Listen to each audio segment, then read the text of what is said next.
Guys, I wanted to do another video. It's been a bit of time since the last one, about just over a week. Right now I have all my miners running, 41 miners at the warehouse, and I make about just a bit shy of half a Bitcoin a day. Now, today, many of you probably heard the Antminer S9 is out, which is 14 terahashes per second. It uses the new chip technology, 16 nanometer ASICs, and retail prices $2,100, which is about 3.99 bitcoins, and each user can only purchase 5, which is interesting. I don't think that's an issue. I think you can just create as many user accounts and order, but basically you don't get bulk discount for discounting for if you're ordering wholesale. The miner has 189 new ASICs, and it's very interesting that it's about the same amount of power consumption as the older one as a whole, but each chip uses less, of course. And that's interesting because before Antminer comes out with this one, I've been kind of emailing BW, which is another Chinese firm that already sells miners with the new ASIC 16 nanometer, but the power consumption is ridiculous for their miner. It actually goes higher, increases with the the hash rate considerably. So if I recall correctly, 10 terahashes would be around what was it, 1600, or if not 2000. Yeah, it's ridiculous amount of power. It's not efficient at all. But this one is interesting. I did order just one. I do not recommend buying more than one. The next few batches, we'll see. I'm expecting them to do the same thing as they did with the S9. First batch, it's going to come out great, high speed, and the next few batches they'll probably drop the speed or increase it. The one thing we have to watch out for is the number of ASICs in the miner. If they drop the number of ASICs, don't buy it. Right now it's 189, I believe, and yep, 189 ASICs, and we'll have to see what they do, because usually they'll try to reduce the number of ASICs and increase the frequency for the ASICs to get a higher speed. I'm hoping I can overclock that miner. I might sell it, but I will test it out. I'm not too sure yet. But I don't recommend spending a lot of bitcoins right now. Hold as much as you can. As you've seen lately, the price just went up crazy. I did sell at bitcoins worth 1,000 Canadian dollars worth of Bitcoin at multiple price points as it went up, because it's hard to tell if it's going to drop down or continue going up. But if you sell just a little bit as it goes up, that it's still good. You make good money. And I was gonna sell, but then the rest, about $3,000 worth of Bitcoin. But then I see this miner is out, so I'm like, hell yeah, that's like 3 S7s together, using the same power of one. So I did order that. Another thing I wanted to touch base on is Ethereum. I've been watching that closely and using my GPU in the Mac here to mine Ethereum and trading that for Bitcoin. The price has been going up and down, and honestly, I'm not really convinced with mining Ethereum just yet. The thing is, Ethereum, unlike Bitcoin, the algorithm requires memory, and you can only do that with mine it with a GPU, a graphics card, because it actually has memory RAM. You can't do that with an ASIC unless the miner has RAM or a flash memory. Uh, I don't see people or manufacturers actually making miners for Ethereum just yet. It's not worthwhile when Bitcoin is expected to rise a lot, even more. Um, it's best, I still stand by my earliest recommendation to just buy Ethereum and hold, or if you can mine with your computer with your graphics card already, just do that. Don't spend your money on Ethereum mining just yet. What you could do is, if you convert some of your Bitcoins into Ethereum, hold it, or go to DAOhub.org. It's just DAO, which is decentralized. It's a network where you. It's a new way of. How do you say this? New way of managing a business or organizations. So I'm trying to put this in a. It's a flexible, decentralized, autonomous organization, leveraging the wisdom of crowds to benefit the DAO token holders. So basically, let's say you have a corporation and you need seed investment. Instead of going to a venture capital, you take your idea. This is what I got. This is my prototype or product. This is what we do, and I need your investment. And with that money, I'm going to do this, and it'll bring in money, and you get to share with that. So basically, you issue tokens to whoever wants to buy your token, basically as if it's shares, but it's not. It's just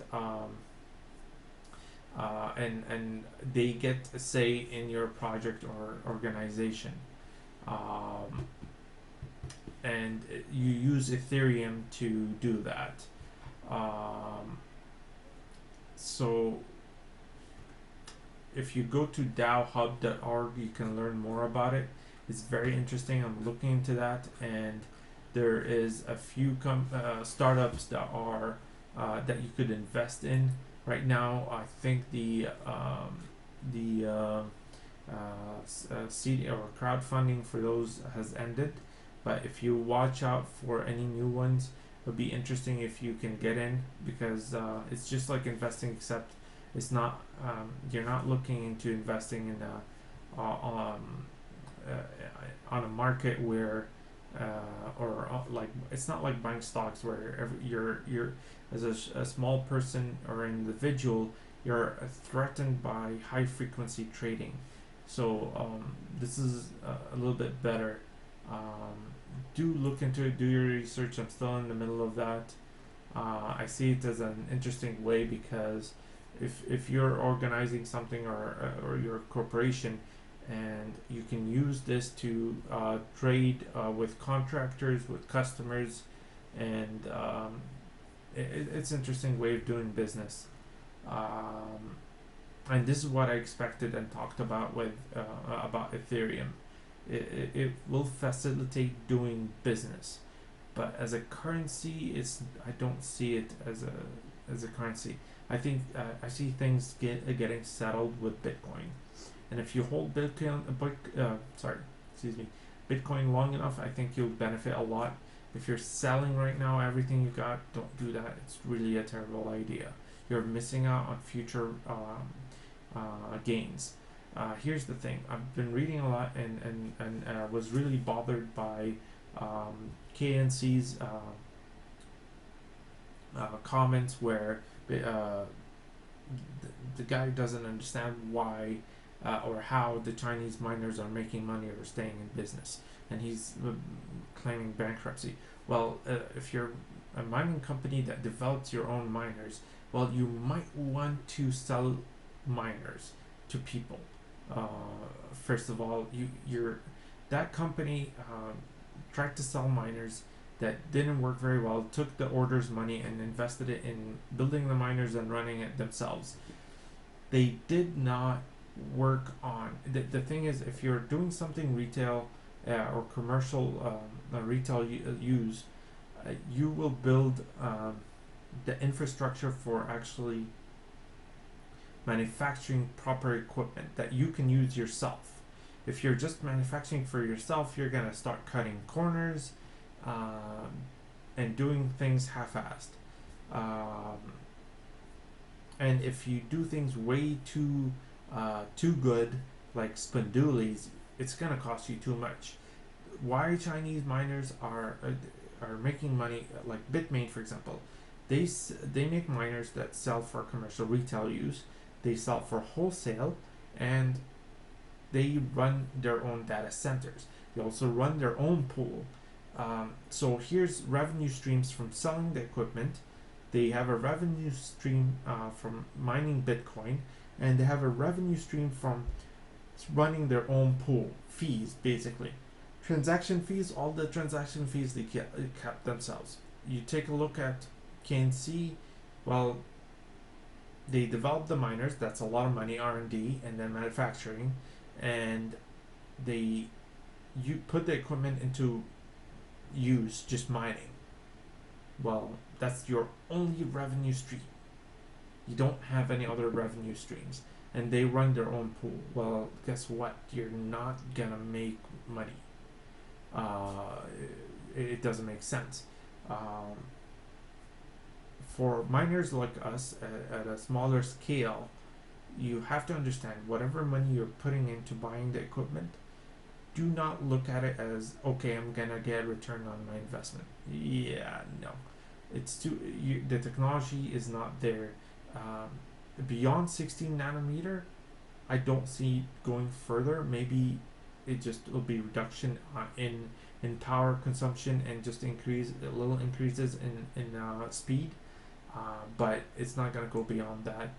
Um, so that's where you actually take ROI into consideration. Right now, like up till Antminer S7, ROI is not something you would consider, because whatever you're making, you're selling, you're trying to recover part of your investment, and you're saving up a little bit to buy the next generation miner.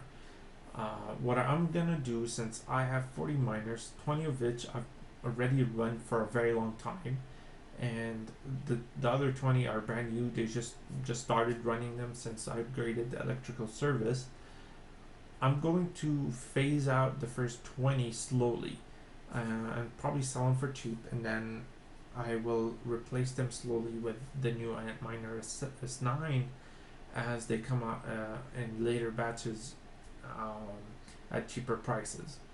I don't suggest you jump in and do that until after the halving. If you do that right now, it's going to cost you a lot of bitcoins that you could save up and wait till the halving and make a lot more money. As a miner, you need to understand simple basic trading of Bitcoin in order to maximize your profit. You make money not just by just mining and then selling the Bitcoins. You have to hold and wait for the right price. And so close to the halving, you really want to hold as much as you possibly can. So that's just a quick things I wanted to touch up on. Another thing is, given the current economy, Bitcoin, Ethereum, and gold and silver are going to go up a lot. Lately, I've been watching. I do have gold and silver. Been putting savings into that, and silver has been going up and holding steady. It's around 21 Canadian dollars. I'll just switch here to US dollars. It's 16. I bought this, gold and silver when it was a lot cheaper, but gold is around 1200. So buy it when it's cheap. There's a lot of Warren and Greenspan, as well as George Soros, have been buying gold. These guys are really rich guys, and they know what they're doing. So don't miss out. I suggest you go to BitGold, set up an account. You can use Bitcoin to buy gold, or you can at least convert some of your fiat currency into gold. That I think it'll be a lot worth it in the future. Alright guys, once I get the Antminer S9, I'll be doing another video how to set it up, and that's all. Thank you. You have a good day.